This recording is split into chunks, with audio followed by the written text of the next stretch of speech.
Hello friends, welcome to ILA classes, the school of competitive exams. ಇವತ್ತಿನ ಪ್ರಮುಖವಾದಂತಹ current affairs ಟಾಪಿಕ್ಗಳನ್ನು discuss ಮಾಡೋಣ. ನಮ್ಮ ಚಾನಲ್ಗೆ ಹೊಸದಾಗಿ ಭೇಟಿ ನೀಡ್ತಾ ಇದ್ದರೆ ಸಬ್ಸ್ಕ್ರೈಬ್ ಮಾಡಿ, ಬೆಲ್ ಐಕಾನನ್ನು ಕ್ಲಿಕ್ ಮಾಡಿ. ಈಗ ಡಿಸ್ಕಸ್ ಮಾಡ್ತಾ ಇರುವಂತಹ ಕರೆಂಟ್ ಅಫೇರ್ಸ್ ನೋಟ್ಸ್ಗಳನ್ನು ಫ್ರೀಯಾಗಿ ಡೌನ್ಲೋಡ್ ಮಾಡಿಕೊಳ್ಳಲು ನಮ್ಮ ಟೆಲಿಗ್ರಾಮ್ ಚಾನಲ್ ILA ಕ್ಲಾಸಸ್ಸನ್ನು ಸಬ್ಸ್ಕ್ರೈಬ್ ಮಾಡ್ಕೋಬಹುದು. ILA ಕ್ಲಾಸಸ್ ಗಟ್ಟು ಸ್ಕ್ವೇರ್ ಸಪ್ತಾಪುರ್ ಧಾರವಾಡದಲ್ಲಿ ಹೊಸ ಬ್ಯಾಚಸ್ಗಳು ಪ್ರಾರಂಭವಾಗ್ತಾ ಇವೆ. ಹೊಸ KAS, PC, PSI ಬ್ಯಾಚ್ಗಳು ಪ್ರಾರಂಭವಾಗ್ತಾ ಇದ್ದು, ಇಂಟ್ರೆಸ್ಟ್ ಇರುವಂತಹ ಸೀರಿಯಸ್ ಅಸ್ಪಿರೆಂಟ್ಸ್ಗಳು ಗಟ್ಟು ಸ್ಕ್ವೇರ್ ಸಪ್ತಾಪುರದಲ್ಲಿರುವಂತಹ ಬ್ರಾಂಚ್ಗೆ ಭೇಟಿ ನೀಡುವುದರ ಮೂಲಕ ಅಡ್ಮಿಷನ್ ಮಾಡ್ಕೋಬಹುದು. ಅಥವಾ ಈ ಕೆಳಗೆ ತಿಳಿಸಲಾದಂತಹ ಕಾಂಟ್ಯಾಕ್ಟ್ ನಂಬರನ್ನು ಸಂಪರ್ಕಿಸುವುದರ ಮೂಲಕ ನಿಮ್ಮ ಯಾವುದೇ ಎನ್ಕ್ವೈರೀಸ್ಗಳಿದ್ದರೆ ಕ್ಲಿಯರ್ ಮಾಡಿಕೊಂಡು ಅಡ್ಮಿಷನ್ ಮಾಡ್ಕೋಬೋದಾಗಿದೆ. ಕಾಂಟ್ಯಾಕ್ಟ್ ನಂಬರ್ 9353312470 ಅಂತ. ಇನ್ನು ಇವತ್ತಿನ ಕರೆಂಟ್ ಅಫೇರ್ಸ್ ಡಿಸ್ಕಷನನ್ನು ಪ್ರಾರಂಭ ಮಾಡೋಣ. ಡಿಸ್ಕಷನ್ ಸ್ಟಾರ್ಟ್ ಮಾಡೋದಕ್ಕಿಂತ ಮುಂಚೆ ಕಳೆದ ಸೆಷನ್ನಲ್ಲಿ ಕೇಳಲಾದಂತಹ ಪ್ರಶ್ನೆಯ ಸರಿಯಾದ ಉತ್ತರವನ್ನು ತಿಳಿದುಕೊಳ್ಳೋಣ. ಈ ಕೆಳಗಿನ ದೇಶಗಳಲ್ಲಿ ಯಾವುದು G4 ದೇಶವಲ್ಲ ಅಂತ ಪ್ರಶ್ನೆ ಇದೆ. G4 ಬಗ್ಗೆ ನಾವು ಡಿಸ್ಕಸ್ ಮಾಡೋಣ. ಆಪ್ಷನ್ಗಳಲ್ಲಿ ಭಾರತ, ಜರ್ಮನಿ, ಜಪಾನ್ ಅಥವಾ ಆಪ್ಷನ್ 4 ಆಸ್ಟ್ರೇಲಿಯಾ ಅಂತ ಇದೆ. G4ಗೆ ಸಂಬಂಧಿಸಿದಂತಹ ಯಾವ ರಾಷ್ಟ್ರವಲ್ಲ ಆಪ್ಷನ್ಗಳಲ್ಲಿ ಅಂತ ಪ್ರಶ್ನೆ ಇದ್ದು, ಸರಿಯಾದ ಉತ್ತರ ಆಪ್ಷನ್ 4 ಆಸ್ಟ್ರೇಲಿಯಾ ಆಗಿದೆ. ಆಸ್ಟ್ರೇಲಿಯಾವನ್ನು ಹೊರತುಪಡಿಸಿ ಭಾರತ, ಜರ್ಮನಿ, ಜಪಾನ್ ಮತ್ತು ಬ್ರೆಜಿಲ್ ಈ 4 ದೇಶಗಳನ್ನು ಒಳಗೊಂಡಂತಹ ಗ್ಲೋಬಲ್ 4 ಅನ್ನುವ ಗ್ರೂಪಿಂಗ್ಸನ್ನು ಪ್ರಿಪೇರ್ ಮಾಡಲಾಗಿದೆ. ಮುಖ್ಯವಾಗಿ ಈ ವಿಶ್ವಸಂಸ್ಥೆಯ ಭದ್ರತಾ ಮಂಡಳಿಯಲ್ಲಿ ಯುನೈಟೆಡ್ ನೇಷನ್ನ ಸೆಕ್ಯೂರಿಟಿ ಕೌನ್ಸಿಲ್ನಲ್ಲಿ ಒಂದು ಪರ್ಮನೆಂಟ್ ಮೆಂಬರ್ಶಿಪ್ಪನ್ನು ಪಡೆದುಕೊಳ್ಬೇಕು ಅಂತ ಪರಸ್ಪರ ಈ ದೇಶಗಳು ಸ್ಟ್ರಗಲ್ ಮಾಡ್ತಾ ಇವೆ. ಈ ಭದ್ರತಾ ಮಂಡಳಿಯಲ್ಲಿ ಸಾಕಷ್ಟು ಬದಲಾವಣೆಗಳನ್ನು ಕೂಡ ತರಬೇಕು ಅಂತ ಈ 4 ದೇಶಗಳು ಸತತವಾಗಿ ಪ್ರಯತ್ನ ಪಡ್ತಾ ಇದ್ದು, ಈ ಜರ್ಮನಿ, ಬ್ರೆಜಿಲ್, ಜಪಾನ್ ಮತ್ತು ಭಾರತ ಈ 4 ರಾಷ್ಟ್ರಗಳು ಈ ಪರ್ಮನೆಂಟ್ ಮೆಂಬರ್ಶಿಪ್ಗೆ, ಯುನೈಟೆಡ್ ನೇಷನ್ ಸೆಕ್ಯೂರಿಟಿ ಕೌನ್ಸಿಲ್ನ ಪರ್ಮನೆಂಟ್ ಮೆಂಬರ್ಶಿಪ್ಗೆ ಪ್ರಯತ್ನ ಪಡ್ತಾ ಇದೆ. ಸೊ ಈ 4 ದೇಶಗಳನ್ನು G4 ರಾಷ್ಟ್ರಗಳು ಅಂತ ಕರೆಯಲಾಗುತ್ತದೆ. ಸರಿಯಾಗಿ ಆನ್ಸರನ್ನು ಕಮೆಂಟ್ ಬಾಕ್ಸ್ನಲ್ಲಿ ಕಮೆಂಟ್ ಮಾಡಿದಂತಹ ಎಲ್ಲ ಸ್ಟೂಡೆಂಟ್ಸ್ಗಳಿಗೆ ಕಾಂಗ್ರ್ಯಾಚುಲೇಷನ್ಸ್. ಇದೇ ರೀತಿ ಡಿಸ್ಕಷನ್ನಲ್ಲಿ ಭಾಗವಹಿಸ್ತಾ ಇರಿ ಅಂತ ಹೇಳ್ತಾ ಇವತ್ತಿನ ಪ್ರಶ್ನೆಯನ್ನು ನೋಡೋಣ. ಪುನೀತ್ ಸಾಗರ್ ಅನ್ನುವ ಒಂದು ಕ್ಯಾಂಪೇನ್ ರೀಸೆಂಟ್ ಆಗಿ ಪ್ರಾರಂಭವಾಗಿವೆ. ಸೊ ಇದನ್ನು ಯಾವ ಸಂಸ್ಥೆಗಳು ಮೆಮೊರಂಡಮ್ ಆಫ್ ಅಂಡರ್ಸ್ಟ್ಯಾಂಡಿಂಗ್ಗೆ ಸಹಿ ಮಾಡಿವೆ ಅಂತ ಪ್ರಶ್ನೆ ಇದೆ. ಮೆಮೊರಂಡಮ್ ಆಫ್ ಅಂಡರ್ಸ್ಟ್ಯಾಂಡಿಂಗ್ ಅಂತಂದರೆ ತಿಳುವಳಿಕೆ ಪತ್ರ ಅಂತ ಇದರ ಅರ್ಥ ಆಗುತ್ತೆ. ಪುನೀತ್ ಸಾಗರ್ ಅನ್ನುವ ಅಭಿಯಾನ ಅಂದರೆ ಈ ಬೀಚಸ್ಗಳನ್ನು ಕ್ಲಿಯರ್ ಮಾಡುವುದಕ್ಕೆ, ಅಂದರೆ ಸ್ವಚ್ಛ ಮಾಡುವ ಒಂದು ಉದ್ದೇಶದಿಂದ ಈ ಒಂದು ಕ್ಯಾಂಪೇನನ್ನು ಪ್ರಾರಂಭ ಮಾಡಲಾಗಿದ್ದು, ಇದು ಯಾವ 2 ಸಂಸ್ಥೆಗಳ ನಡುವೆ ಒಂದು ಮೆಮೊರಂಡಮ್ ಆಫ್ ಅಂಡರ್ಸ್ಟ್ಯಾಂಡಿಂಗ್ಗೆ ಸಹಿ ಮಾಡಲಾಗಿದೆ ಅಂತ ಪ್ರಶ್ನೆ ಇದ್ದು, ಆಪ್ಷನ್ಗಳಲ್ಲಿ ನ್ಯಾಷನಲ್ ಕ್ಯಾಡೆಟ್ ಕಾರ್ಪ್ಸ್ ಅಥವಾ NCC ಮತ್ತು united nation environment programme, option 2 NCC and united nation development programme, option 3 NSS national service scheme and UNEP ಅಂದರೆ ಯುನೈಟೆಡ್ ನೇಷನ್ ಎನ್ವೈರ್ಮೆಂಟ್ ಪ್ರೋಗ್ರಾಮ್ ಅಥವಾ NSS ಮತ್ತು UNDP ಅಂತ ಇದೆ. ಸರಿಯಾದ ಉತ್ತರವನ್ನು ಆಪ್ಷನ್ಗಳೊಂದಿಗೆ ಕಮೆಂಟ್ ಬಾಕ್ಸ್ನಲ್ಲಿ ಕಮೆಂಟ್ ಮಾಡಿ. ಪುನೀತ್ ಸಾಗರ್ ಅನ್ನುವ ಕ್ಯಾಂಪೇನ್ ಯಾವ 2 ಸಂಸ್ಥೆಗಳ ನಡುವೆ ಒಂದು ಮೆಮೊರಂಡಮ್ ಆಫ್ ಅಂಡರ್ಸ್ಟ್ಯಾಂಡಿಂಗ್ಗೆ ಕಾರಣವಾಗಿದೆ ಅಂತ ಕಮೆಂಟ್ ಬಾಕ್ಸ್ನಲ್ಲಿ ಕಮೆಂಟ್ ಮಾಡಿ. ಇನ್ನು ಇವತ್ತಿನ ಆರ್ಟಿಕಲ್ಗೆ ಸಂಬಂಧಿಸಿದಂತಹ ಪ್ರಶ್ನೆಯನ್ನು ತಿಳಿದುಕೊಳ್ಳೋಣ. ಗುಜರಾತ್ನಲ್ಲಿ ಯಾವ ನದಿಯ ದಂಡೆಯಲ್ಲಿ ಏಕತೆಯ ಪ್ರತಿಮೆ ಅಥವಾ ಸ್ಟ್ಯಾಚ್ಯೂ ಆಫ್ ಯುನಿಟಿಯನ್ನು ಸ್ಥಾಪನೆ ಮಾಡಲಾಗಿದೆ ಅಂತ ಪ್ರಶ್ನೆ ಇದೆ. ಆಪ್ಷನ್ಗಳಲ್ಲಿ ಆಪ್ಷನ್ 1 ಸಬರ್ಮತಿ, ಆಪ್ಷನ್ 2 ನರ್ಮದಾ ನದಿ, ಆಪ್ಷನ್ 3 ತಾಪಿ ನದಿ ಅಥವಾ ಆಪ್ಷನ್ 4 ರೂಪೇನ್ ನದಿ ಅಂತ ಇದೆ. ಸರಿಯಾದ ಉತ್ತರ ಆಪ್ಷನ್ 2 ನರ್ಮದಾ ನದಿಯ ದಂಡೆಯಲ್ಲಿ ಗುಜರಾತ್ನಲ್ಲಿ ಏಕತೆಯ ಪ್ರತಿಮೆ ಸರ್ದಾರ್ ವಲ್ಲಭಭಾಯಿ ಪಟೇಲ್ ಅವರ ಸ್ಟ್ಯಾಚ್ಯೂ ಆಫ್ ಯುನಿಟಿಯನ್ನು ಎಸ್ಟಾಬ್ಲಿಷ್ ಮಾಡಲಾಗಿದೆ. ಸೊ ಈ ಒಂದು ಕಾಂಟೆಕ್ಸ್ಟನ್ನು ಅರ್ಥ ಮಾಡ್ಕೊಳ್ಳೋದಾದರೆ, ಪ್ರತಿ ವರ್ಷ ಅಕ್ಟೋಬರ್ 31ರಂದು ಭಾರತದ ಉಕ್ಕಿನ ಮನುಷ್ಯ ಎಂದೇ ಖ್ಯಾತಿಯಾದಂತಹ ಸರ್ದಾರ್ ವಲ್ಲಭಭಾಯಿ ಪಟೇಲ್ ಅವರ ಜನ್ಮದಿನವನ್ನು ಆಚರಿಸಲಾಗುತ್ತೆ. 2014ರಿಂದ ಪ್ರತಿ ವರ್ಷ ಈ ರಾಷ್ಟ್ರೀಯ ಏಕತಾ ದಿವಸ್ ಅಥವಾ ರಾಷ್ಟ್ರೀಯ ಏಕತಾ ದಿನವನ್ನು ಅಕ್ಟೋಬರ್ 31ರಂದು ಸರ್ದಾರ್ ವಲ್ಲಭಭಾಯಿ ಪಟೇಲ್ ಅವರ ಜನ್ಮದಿನದಂದು ಆಚರಿಸಲಾಗ್ತಾ ಇದೆ. 2014ರಿಂದ ನೆನ್ಪಿಟ್ಕೊಳ್ಳಿ. ಇನ್ನು ಈ ವರ್ಷ ಅಂತಂದರೆ 2022ರ ಈ ನ್ಯಾಷನಲ್ ಯೂನಿಟಿ ಡೇ ಬಗ್ಗೆ ತಿಳ್ಕೊಳ್ಳೋದಾದರೆ, ಇದು 141ನೇ ಸರ್ದಾರ್ ವಲ್ಲಭಭಾಯಿ ಪಟೇಲ್ ಅವರ ಜನ್ಮದಿನವಾಗಿತ್ತು. ಆ ಒಂದು ದಿನವನ್ನು ಗುರುತಿಸಲಾಗುತ್ತಾ ಈ 31 ಅಕ್ಟೋಬರನ್ನು ರಾಷ್ಟ್ರೀಯ ಏಕತಾ ದಿನವನ್ನಾಗಿ 2022ರಲ್ಲಿ ಆಚರಿಸಲಾಯಿತು. ಇನ್ನು ಭಾರತವನ್ನು ಒಂದು ರಾಷ್ಟ್ರವನ್ನಾಗಿ ಮಾಡುವ ನಿಟ್ಟಿನಲ್ಲಿ ಸ್ವತಂತ್ರ ನಂತರ ಸುಮಾರು 565 ರಾಜಪ್ರಭುತ್ವದ ಅಂದರೆ ರಾಜರ ಆಳ್ವಿಕೆಗೆ ಒಳಪಟ್ಟಂತಹ ರಾಜ್ಯಗಳನ್ನು ವಿಲೀನಗೊಳಿಸುವುದರಲ್ಲಿ ಅಂದರೆ ಒಂದು ಯೂನಿಯನ್ ಆಫ್ ಇಂಡಿಯಾ ಮಾಡುವುದರಲ್ಲಿ ಪ್ರಮುಖವಾದಂತಹ ಪಾತ್ರವನ್ನು ವಹಿಸಿದಂತಹ ಈ ಸರ್ದಾರ್ ವಲ್ಲಭಭಾಯಿ ಪಟೇಲ್ ಅವರಿಗೆ ಒಂದು ಗೌರವವನ್ನು ಸೂಚಿಸುವಂತಹ ನಿಟ್ಟಿನಲ್ಲಿ ಅವರ ಒಂದು ಜನ್ಮದಿನವನ್ನು ರಾಷ್ಟ್ರೀಯ ಏಕತಾ ದಿನವನ್ನಾಗಿ ಅಕ್ಟೋಬರ್ 31ರಂದು ಆಚರಿಸಲಾಗುತ್ತೆ. ಸೊ ಸರ್ದಾರ್ ವಲ್ಲಭಭಾಯಿ ಪಟೇಲ್ ಅವರು ನ್ಯೂಸ್ನಲ್ಲಿರುವುದರಿಂದ ಇವರ ಬಗ್ಗೆ ಕೆಲವೊಂದಿಷ್ಟು ಪ್ರಮುಖ ಮಾಹಿತಿಗಳನ್ನು ಡಿಸ್ಕಸ್ ಮಾಡೋಣ. ಇವರು ಸ್ವಾತಂತ್ರ್ಯ ನಂತರ ಭಾರತದಲ್ಲಿ 1947ರಿಂದ 50ರವರೆಗೆ ಭಾರತದ ಮೊದಲ ಉಪಪ್ರಧಾನಿ ಮತ್ತು ಗೃಹ ಸಚಿವರಾಗಿ ಕಾರ್ಯವನ್ನು ನಿರ್ವಹಿಸಿದರು. ಆಗಲೇ ಡಿಸ್ಕಸ್ ಮಾಡಿದ ಹಾಗೆ ಸುಮಾರು 565 ರಾಜಪ್ರಭುತ್ವದ ರಾಜ್ಯಗಳನ್ನು ಭಾರತಕ್ಕೆ ವಿಲೀನಗೊಳಿಸಿ ಒಂದೇ ರಾಷ್ಟ್ರವನ್ನಾಗಿ ನಿರ್ಮಾಣ ಮಾಡುವುದರಲ್ಲಿ ಇವರ ಪಾತ್ರ ಬಹು ಪ್ರಮುಖವಾಗಿದೆ. 1920ರಲ್ಲಿ ಈ ಮಹಾತ್ಮ ಗಾಂಧಿ ಅವರಿಂದ ಅವರ ವಿಚಾರಗಳಿಂದ ಪ್ರಭಾವಿತವರಾದಂತಹ ಈ ಸರ್ದಾರ್ ವಲ್ಲಭಭಾಯಿ ಪಟೇಲ್ ಅವರು ಅಸಹಕಾರ ಚಳುವಳಿಯಲ್ಲಿ ನಾನ್ ಕೋಆಪರೇಷನ್ ಮೂವ್ಮೆಂಟ್ನಲ್ಲಿ ಭಾಗವಹಿಸ್ತಾರೆ. ಅಷ್ಟೇ ಅಲ್ಲದೆ ವಿದೇಶಿ ಬಟ್ಟೆಗಳನ್ನು ಬಹಿಷ್ಕರಿಸುವುದರ ಮೂಲಕ ಸ್ವದೇಶಿ ಖಾದಿ ವಸ್ತುಗಳನ್ನು ಅಳವಡಿಸಿಕೊಂಡು ಈ ಗಾಂಧಿ ಚಳುವಳಿಗೆ ಸಹಯೋಗವನ್ನು ನೀಡುತ್ತಾರೆ. 1923ರಲ್ಲಿ ನಾಗ್ಪುರದಲ್ಲಿ ಈ ಒಂದು ಬ್ರಿಟಿಷರ ಒಂದು ಕಾನೂನು ಜಾರಿಗೆ ಬಂದಿರುತ್ತೆ. ಏನು ಅಂತಂದರೆ ಭಾರತೀಯ ಧ್ವಜವನ್ನು ಹಾರಿಸಬಾರದು ಅಂತ, ಅದನ್ನು ನಿಷೇಧಿಸಬೇಕು ಅಂತ ಬ್ರಿಟಿಷರಿಂದ ಕಾನೂನು ಜಾರಿಗೊಂಡಿರುತ್ತೆ. ಸೊ ಈ ಒಂದು ಕಾನೂನಿಗೆ ವಿರುದ್ಧವಾಗಿ 1923ರಲ್ಲಿ ನಾಗ್ಪುರದಲ್ಲಿ ಈ ಪಟೇಲ್ ಅವರು ಸತ್ಯಾಗ್ರಹ ಚಳುವಳಿಯನ್ನು ಲೀಡ್ ಮಾಡ್ತಾರೆ. ಸೊ ಅಷ್ಟೇ ಅಲ್ಲದೆ 1950ರಲ್ಲಿ ಇವರಿಗೆ ಆರೋಗ್ಯದ ಸ್ಥಿತಿ ಹದಗೆಟ್ಟಿದ್ದರಿಂದ 15 ಡಿಸೆಂಬರ್ 1950ರಲ್ಲಿ ಇವರು ನಮ್ಮನ್ನೆಲ್ಲ ತೊರೆದು ಹೋಗುತ್ತಾರೆ, ಅಂದರೆ ತೀರಿಕೊಳ್ಳುತ್ತಾರೆ. ಅಹಮದಾಬಾದ್ನ ವಿಮಾನ ನಿಲ್ದಾಣಕ್ಕೆ ಸರ್ದಾರ್ ವಲ್ಲಭಭಾಯಿ ಪಟೇಲ್ ಅಂತ ಗುಜರಾತ್ನಲ್ಲಿರುವಂತಹ ಅಹಮದಾಬಾದ್ನಲ್ಲಿ ಒಂದು ಏರ್ಪೋರ್ಟ್ಗೆ ಇವರ ಹೆಸರನ್ನು ಇಡಲಾಗಿದೆ, ಸರ್ದಾರ್ ವಲ್ಲಭಭಾಯಿ ಪಟೇಲ್ ಅಂತಾರಾಷ್ಟ್ರೀಯ ವಿಮಾನ ನಿಲ್ದಾಣ ಅಂತ. ಅದಾದ ನಂತರ 2013ರಲ್ಲಿ ಗುಜರಾತ್ನ ಮುಖ್ಯಮಂತ್ರಿಯಾದಂತಹ ನರೇಂದ್ರ ಮೋದಿ ಅವರು ಸದ್ಯಕ್ಕೆ ಪ್ರಧಾನಮಂತ್ರಿಯಾಗಿದ್ದಾರೆ. 2013ರಲ್ಲಿ ಮುಖ್ಯಮಂತ್ರಿಯಾಗಿದ್ದಂತಹ ನರೇಂದ್ರ ಮೋದಿ ಅವರು ನರ್ಮದಾ ಜಿಲ್ಲೆಯಲ್ಲಿ, ಗುಜರಾತ್ನ ನರ್ಮದಾ ಜಿಲ್ಲೆಯಲ್ಲಿ ನರ್ಮದಾ ನದಿಯ ದಂಡೆಯಲ್ಲಿ ಈ ಏಕತೆಯ ಪ್ರತಿಮೆ ಅಥವಾ ಸ್ಟ್ಯಾಚ್ಯೂ ಆಫ್ ಯುನಿಟಿಯನ್ನು ಅದರ ಶಂಕುಸ್ಥಾಪನೆಯನ್ನು ಮಾಡ್ತಾರೆ. ಅದಾದ ನಂತರ ಅದರ ಒಂದು ಅನಾವರಣವನ್ನು ಕೂಡ ಮಾಡಲಾಗುತ್ತೆ ಮುಂದಿನ ವರ್ಷಗಳಲ್ಲಿ.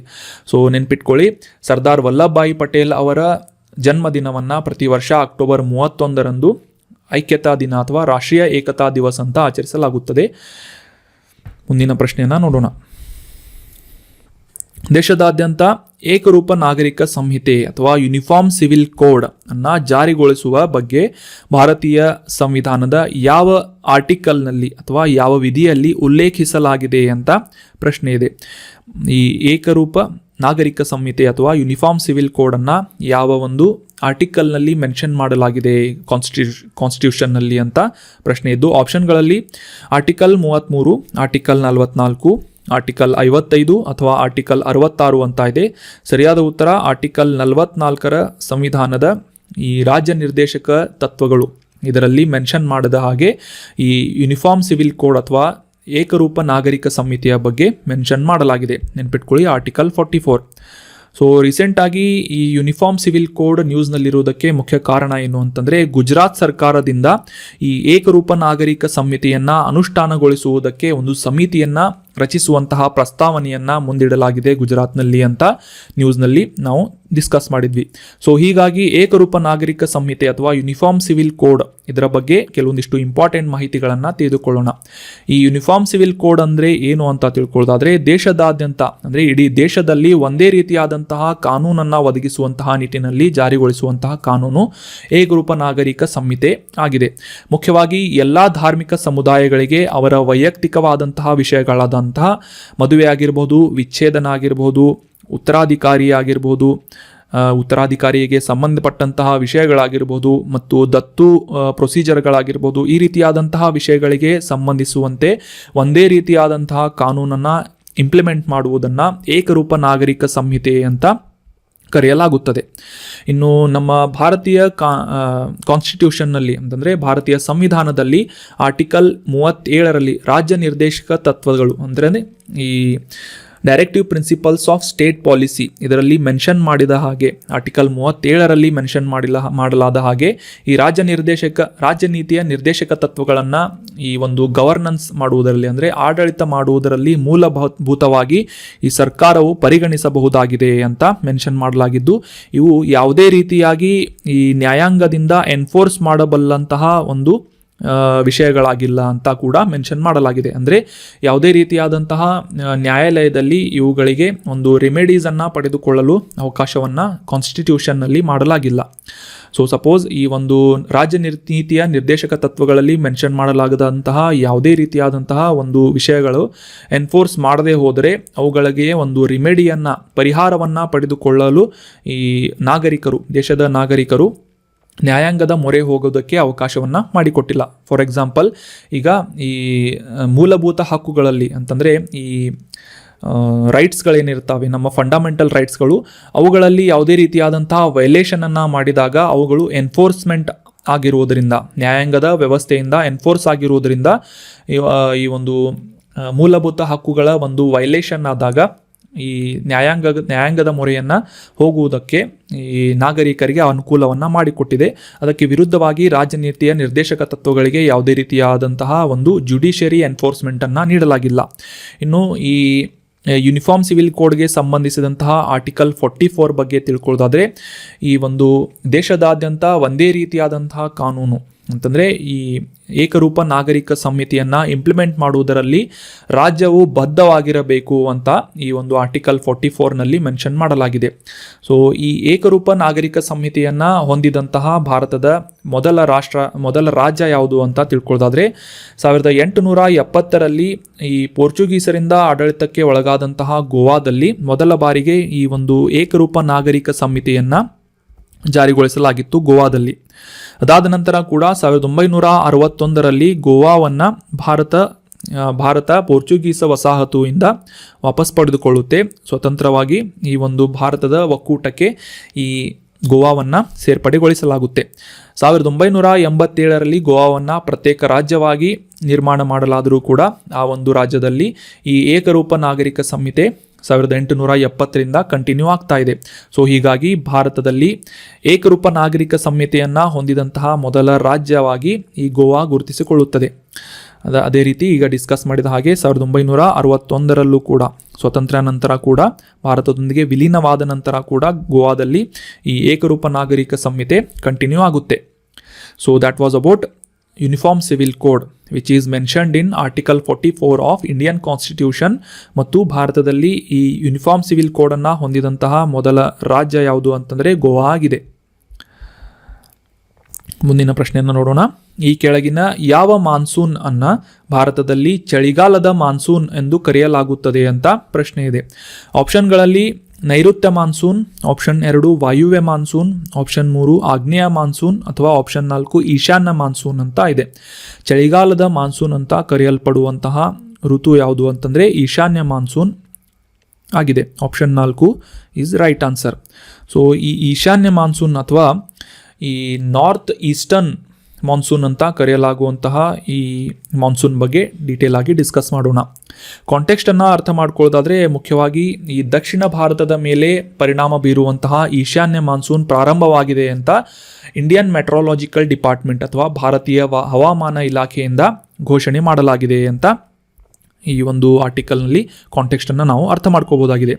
ನಾರ್ತ್ ಈಸ್ಟ್ ಮಾನ್ಸೂನ್ ಅಂತಂದರೆ ಈ ಒಂದು ಈಶಾನ್ಯದಿಂದ ಬರುವಂತಹ ಮಾರುತಗಳು ಈ ಒಂದು ದಕ್ಷಿಣ ಪ್ರದೇಶದಲ್ಲಿ ಅಂತಂದರೆ ಭಾರತದ ಈ ಒಂದು ದಕ್ಷಿಣ ಪರ್ಯಾಯ ದ್ವೀಪದಲ್ಲಿ ಮಳೆಯನ್ನು ತಂದೊಡ್ಡುವಂತಹ ಸಾಮರ್ಥ್ಯವನ್ನು ಹೊಂದಿವೆ.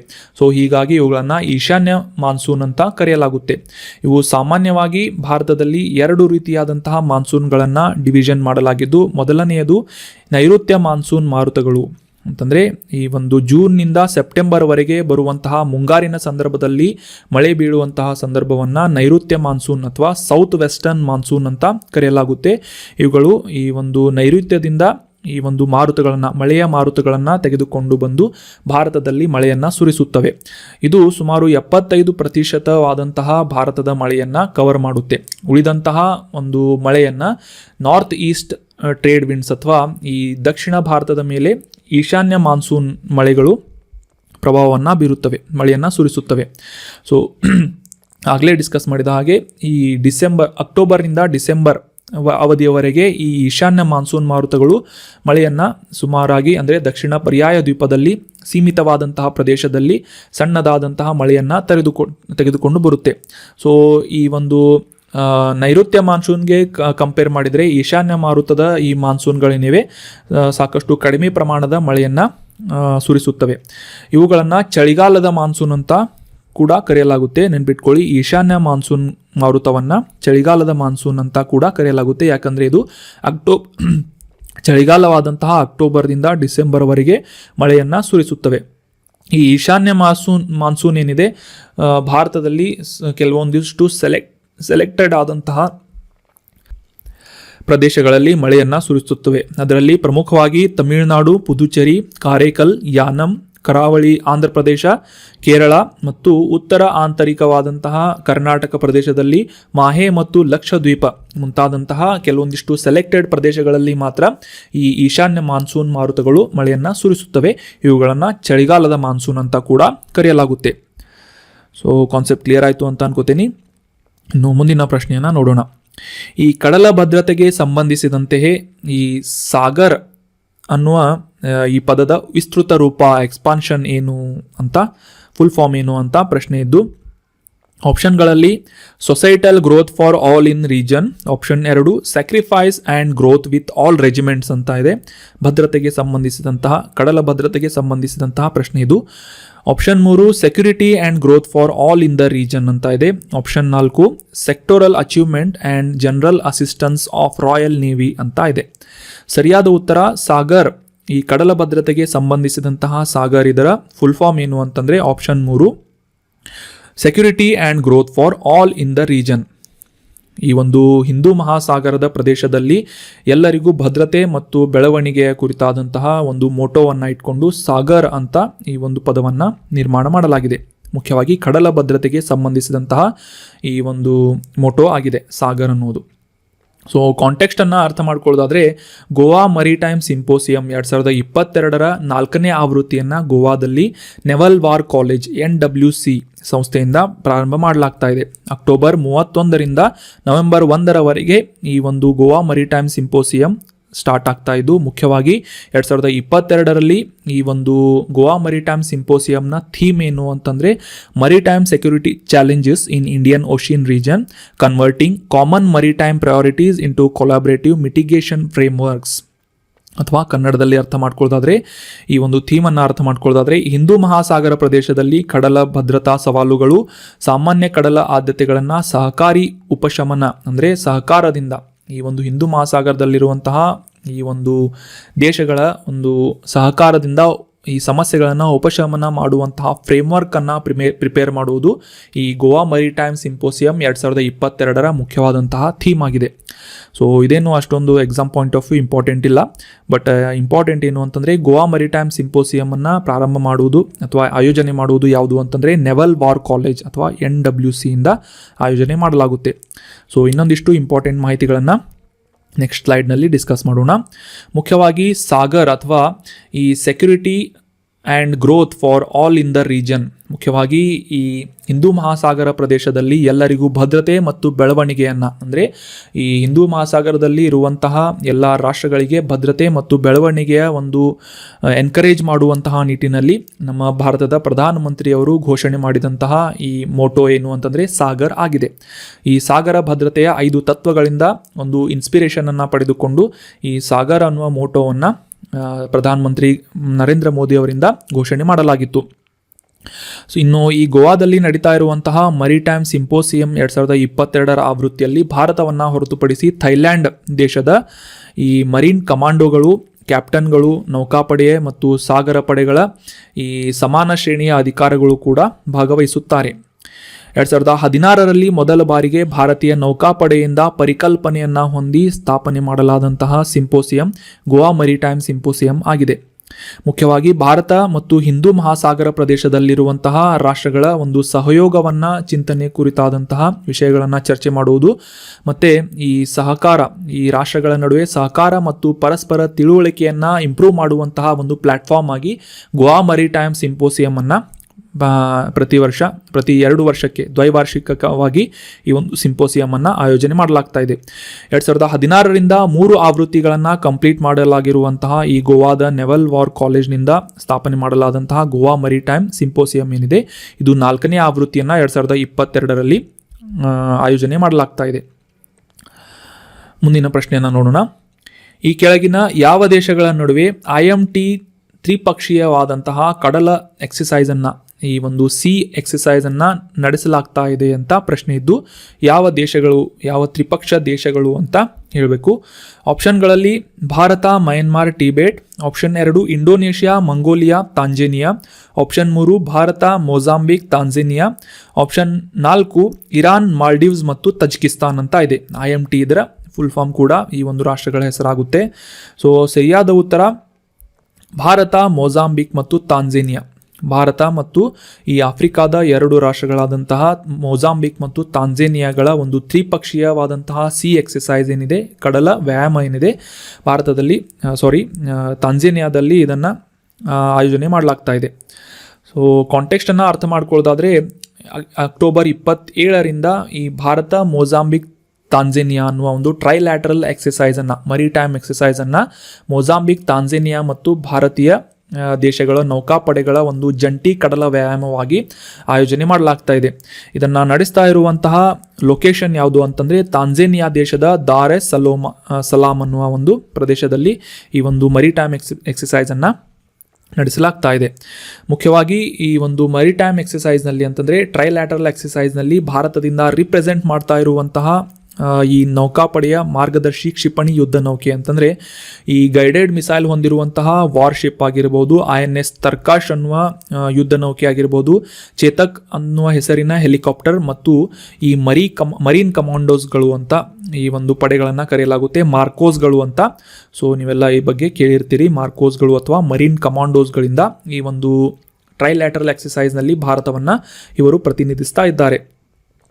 ಅಷ್ಟೇ ಅಲ್ಲದೆ ಇದರ ಒಂದು ಮುಖ್ಯ ಉದ್ದೇಶವನ್ನು ತಿಳ್ಕೊಳ್ಳೋದಾದರೆ, ಈ ವ್ಯಾಯಾಮದ ಉದ್ದೇಶವನ್ನು ತಿಳ್ಕೊಳ್ಳೋದಾದರೆ, ಹಿಂದೂ ಮಹಾಸಾಗರ ಪ್ರದೇಶದಲ್ಲಿ ಈ ಕಡಲ ಭದ್ರತೆಯನ್ನು, ಈ ಸಿ ಸೆಕ್ಯುರಿಟಿಗಳನ್ನು ಮತ್ತು ಸಮುದ್ರ ಪ್ರದೇಶದಲ್ಲಿ ಭಾರತ ಹೊಂದಿರುವಂತಹ ನೆರೆಹೊರೆಯ ರಾಷ್ಟ್ರಗಳ ಒಂದು ಸಹಕಾರವನ್ನು ಇಂಪ್ರೂವ್ ಮಾಡುವುದು. ಮತ್ತು ಲಾಸ್ಟ್ ಆರ್ಟಿಕಲ್ನಲ್ಲಿ ಡಿಸ್ಕಸ್ ಮಾಡಿದ ಹಾಗೆ ಸಾಗರ್ ಅನ್ನುವ ಒಂದು ಮೋಟೋವನ್ನು ಇಟ್ಕೊಂಡು, ಅಂತಂದರೆ security and growth for all in the region ಅನ್ನುವ ಮೋಟೋವನ್ನು ಎನ್ಕರೇಜ್ ಮಾಡುವಂತಹ ನಿಟ್ಟಿನಲ್ಲಿ ಸುರಕ್ಷತೆ ಮತ್ತು ಪ್ರದೇಶದಲ್ಲಿರುವಂತಹ ಎಲ್ಲ ರಾಷ್ಟ್ರಗಳ ಒಂದು ಬೆಳವಣಿಗೆಯನ್ನು ಎನ್ಕರೇಜ್ ಮಾಡುವ ಒಂದು ಉದ್ದೇಶವನ್ನು ಇಟ್ಕೊಂಡು ಭಾರತ ಮತ್ತು ಭಾರತೀಯ ನೌಕಾಪಡೆಯ ಒಂದು ಬದ್ಧತೆಯನ್ನು ಈ ಒಂದು ನಿಟ್ಟಿನಲ್ಲಿ ಸೂಚಿಸುವಂತಹ ಒಂದು ವಿಷಯವಾಗಿ ಈ ಮರಿಟೈಮ್ ಎಕ್ಸಸೈಸನ್ನು ಆಯೋಜನೆ ಮಾಡಲಾಗ್ತಾ ಇದೆ. IMT ಅನ್ನುವ ಟ್ರೈಲ್ಯಾಟರಲ್ ಎಕ್ಸಸೈಸ್ ಆಗಿದೆ. IMT ಅಂತಂದರೆ ಇಂಡಿಯಾ, ಮೊಜಾಂಬಿಕ್ ಮತ್ತು ತಾಂಜೇನಿಯಾ ಈ ದೇಶಗಳು ಮೊದಲ ಬಾರಿಗೆ ಈ ಒಂದು ಕಡಲ ಎಕ್ಸಸೈಸ್ನಲ್ಲಿ ಪಾಲ್ಗೊಳ್ತಾ ಇವೆ. 2022ರ ಮೊದಲನೇ ಆವೃತ್ತಿಯ ಈ IMT ಟ್ರೈಲ್ಯಾಟರಲ್ ಎಕ್ಸಸೈಸ್ನಲ್ಲಿ ಇದೇನಿದೆ ತಾಂಜೇನಿಯಾದ ಒಂದು ಪ್ರದೇಶ ಯಾವುದು, ದಾರ್ ಎಸ್ ಸಲಾಮ್ ಅನ್ನುವ ಒಂದು ಪ್ರದೇಶದಲ್ಲಿ ಇದನ್ನು ಆಯೋಜನೆ ಮಾಡಲಾಗ್ತಾ ಇದೆ. So that was all about today's articles. ಈಗ ಇವತ್ತು ಡಿಸ್ಕಸ್ ಮಾಡಲಾದಂತಹ ಎಲ್ಲ ಆರ್ಟಿಕಲ್ಗಳನ್ನು ಮತ್ತೊಮ್ಮೆ ರಿವೈಸ್ ಮಾಡಿಬಿಡೋಣ. ಮೊದಲನೇ ಆರ್ಟಿಕಲ್ನಲ್ಲಿ ಪ್ರತಿ ವರ್ಷ ಅಕ್ಟೋಬರ್ 31ರಂದು ರಾಷ್ಟ್ರೀಯ ಐಕ್ಯತಾ ದಿನವನ್ನು, ನ್ಯಾಷನಲ್ ಯುನಿಟಿ ಡೇ ಅನ್ನು ಆಚರಿಸಲಾಗುತ್ತೆ. ಸರ್ದಾರ್ ವಲ್ಲಭಭಾಯಿ ಪಟೇಲ್ ಅವರ ಜನ್ಮದಿನವನ್ನು ಆಚರಿಸಲು ಅಂತ ನಾವು ಡಿಸ್ಕಸ್ ಮಾಡಿದ್ವಿ. ಅದೇ ರೀತಿಯಾಗಿ ಭಾರತದ ಉಕ್ಕಿನ ಮನುಷ್ಯ ಎಂದೇ ಹೆಸರಾದಂತಹ ಸರ್ದಾರ್ ವಲ್ಲಭಭಾಯಿ ಪಟೇಲ್ ಅವರ ಕೊಡುಗೆಗಳ ಬಗ್ಗೆ, ಅವರ ಒಂದು ಸೇವೆಗಳ ಬಗ್ಗೆ ನಾವು ಡೀಟೇಲ್ ಆಗಿ ಡಿಸ್ಕಸ್ ಮಾಡಿದ್ವಿ. ಅದರ ನಂತರದ ಆರ್ಟಿಕಲ್ನಲ್ಲಿ ಯೂನಿಫಾರ್ಮ್ ಸಿವಿಲ್ ಕೋಡ್ ಅಥವಾ ಏಕರೂಪ ನಾಗರಿಕ ಸಂಹಿತೆಯ ಬಗ್ಗೆ ನಾವು ಡೀಟೇಲ್ ಆಗಿ ಡಿಸ್ಕಸ್ ಮಾಡಿದ್ವಿ. ಈ ಯೂನಿಫಾರ್ಮ್ ಸಿವಿಲ್ ಕೋಡ್ ಅಂದರೆ ಏನು ಮತ್ತು ಯಾವ ಆರ್ಟಿಕಲ್ಗಳಲ್ಲಿ ಈ ಒಂದು ಯೂನಿಫಾರ್ಮ್ ಸಿವಿಲ್ ಕೋಡ್ಗಳನ್ನು ಮೆನ್ಷನ್ ಮಾಡಲಾಗಿದೆ ಅಂತ ಡೀಟೇಲ್ ಆಗಿ ನಾವು ಡಿಸ್ಕಸ್ ಮಾಡಿದ್ವಿ. ಅದಾದ ನಂತರ ಭಾರತದ ಮಾನ್ಸೂನ್ ಮಳೆಗಳಲ್ಲಿ ವಿಧಗಳನ್ನು ತಿಳ್ಕೊಂಡ್ವಿ. ಈಶಾನ್ಯ ಮಾನ್ಸೂನ್ ಮಳೆಗಳು ಅಂದರೆ ಏನು ಅಂತ ಡೀಟೇಲ್ ಆಗಿ ಡಿಸ್ಕಸ್ ಮಾಡಿದ್ವಿ. ನಂತರದ ಆರ್ಟಿಕಲ್ನಲ್ಲಿ ಈ ಕಡಲ ಭದ್ರತೆಗೆ ಸಂಬಂಧಿಸಿದಂತಹ ಈ ಗೋವಾ ಮರಿಟೈಮ್ ಸಿಂಪೋಸಿಯಮನ್ನು ಆಯೋಜನೆ ಮಾಡಲಾಗ್ತಾ ಇದೆ ಅಂತ ನಾವು ಡೀಟೇಲ್ ಆಗಿ ಡಿಸ್ಕಸ್ ಮಾಡಿದ್ವಿ. ಅದಾದ ನಂತರ ಒಂದು ಜಂಟಿ ಕಾರ್ಯಾಚರಣೆಯಾದಂತಹ ಕಡಲ ಯುದ್ಧ ವ್ಯಾಯಾಮವಾದಂತಹ ಈ ಟ್ರೈಲ್ಯಾಟರಲ್ ಎಕ್ಸಸೈಸ್ IMT ಅಂದರೆ ಇಂಡಿಯಾ, ಮೊಜಾಂಬಿಕ್, ತಾಂಜೇನಿಯಾ 3 ರಾಷ್ಟ್ರಗಳೊಂದಿಗೆ ಆಯೋಜನೆ ಆಗ್ತಾ ಇರುವಂತಹ ಈ ಒಂದು ಎಕ್ಸಸೈಸ್ ಬಗ್ಗೆ ಡೀಟೇಲ್ ಆಗಿ ನಾವು ಡಿಸ್ಕಸ್ ಮಾಡಿದ್ವಿ. ಇದರ ಒಂದು ಉದ್ದೇಶವನ್ನು ಕೂಡ ಅಂಡರ್ಸ್ಟ್ಯಾಂಡ್ ಮಾಡ್ಕೊಂಡ್ವಿ. ಈಗ ಡಿಸ್ಕಸ್ ಮಾಡಲಾದಂತಹ ಕರೆಂಟ್ ಅಫೇರ್ಸ್ ನೋಟ್ಸ್ಗಳನ್ನು ಫ್ರೀಯಾಗಿ ಡೌನ್ಲೋಡ್ ಮಾಡಿಕೊಳ್ಳಲು ನಮ್ಮ ಟೆಲಿಗ್ರಾಮ್ ಚಾನಲ್ ILA ಕ್ಲಾಸಸ್ಸನ್ನು ಸಬ್ಸ್ಕ್ರೈಬ್ ಮಾಡ್ಬೋದು. ಅದೇ ರೀತಿಯಾಗಿ ಈ ಒಂದು ಮಂತ್ಲಿ ಕಂಪೈಲೇಷನ್ ಅಂದರೆ ಕರೆಂಟ್ ಅಫೇರ್ಸ್ಗಳ ಎಲ್ಲ ನೋಟ್ಸ್ಗಳನ್ನು, ಈ ಸೆಪ್ಟೆಂಬರ್ ತಿಂಗಳ ಎಲ್ಲ ನೋಟ್ಸ್ಗಳನ್ನು ಕೂಡ ಈ ಒಂದು ಟೆಲಿಗ್ರಾಮ್ ಚಾನಲ್ನಿಂದ ನೀವು ಡೌನ್ಲೋಡ್ ಮಾಡ್ಕೋಬೋದು.